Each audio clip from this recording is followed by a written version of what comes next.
যেন নর্দমার পানিতে ডুবে আছে শফিউল্লাহর জীবন। ৭-৮ বছর ধরে কুমিল্লার শাসনগাছা এলাকায় মাদকের ব্যবসা করেছেন মোহাম্মদ শফিউল্লাহ। এখন এই ব্যবসা ছাড়তে চান, পুলিশের কাছে আত্মসমর্পণ করতে চান, কিন্তু পুলিশ তাকে আত্মসমর্পণ করতে দিচ্ছে না, উল্টো প্রতি মাসে আগের মতো চাঁদা চাইছে, এমন অভিযোগ তার। আবার তার নামে মিথ্যা মামলাও দায়ের করা হয়েছে। আগের মতোই চাঁদা চায় মাদক চক্রের কয়েক ধাপের লোকেরাও। ভয়ে বাড়ি ছেড়েছেন মোহাম্মদ শফিউল্লাহ। তাকে না পেয়ে মামলা হয়েছে স্ত্রী সন্তানের নামেও। খাইলে নিয়ে মামলা দিছে, আমি অঙ্কা করি না দেখে আমার দুইটা নিয়ে মামলা দিচ্ছে।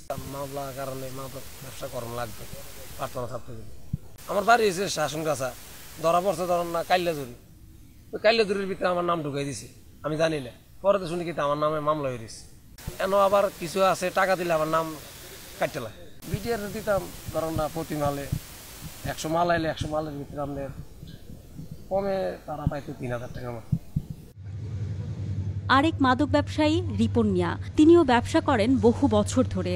এখন ছাড়তে চান, কিন্তু পারছেন না। পুলিশের দেয়া একাধিক মামলা চালাতে গিয়ে পকেটের টাকা সব যাচ্ছে। ধরে নিয়ে কয় খাইলে ধরে নিও, কয় পুলিশে কয় টাকা দাও, না করলেও কয় করো টেয়া দাও। আমরা তারা ধরে কয় 50-1 লাখ দাও, না হলে চালান করে দেন, 500 বাবা দিয়ে দিব, অমুক দিয়ে দিব। তো মানুষের ডরে তো মানুষ জীবন বাঁচানোর লেগে বহুত কিছু করে। শাসনগাছার কাউন্সিলর জানান, প্রশাসনের চক্রের সাথে তিনিও ঠিক পেরে উঠছেন না, তাই সহজে এই ব্যবসায়ীদের স্বাভাবিক জীবনে ফিরিয়ে আনা যাচ্ছে না। ভারপ্রাপ্ত কর্মার সাথে যদি সারেন্ডার করতে চাই, আবার দেখা যাচ্ছে আরেকজন সোর্স বা যারা ইনভেস্টকারী তারা হয়তো গোপনে তথ্য দিয়ে দেয়। প্রশাসন তো আর একটা না, আপনার এখানে কোতোয়ালি থানা আছে, ডিবি আছে, র্যাব আছে, বিভিন্ন গোয়েন্দা সংস্থা আছে। দেখা যাচ্ছে আমি একজনের সাথে কথা বলে অন্যান্য যারা এখানে কোটি কোটি টাকা লেনদেন করে ইনভেস্টের মাধ্যমে, তারা হয়তো বা অন্য কোথাও সোর্সের মাধ্যমে খবর দিয়ে দেয়।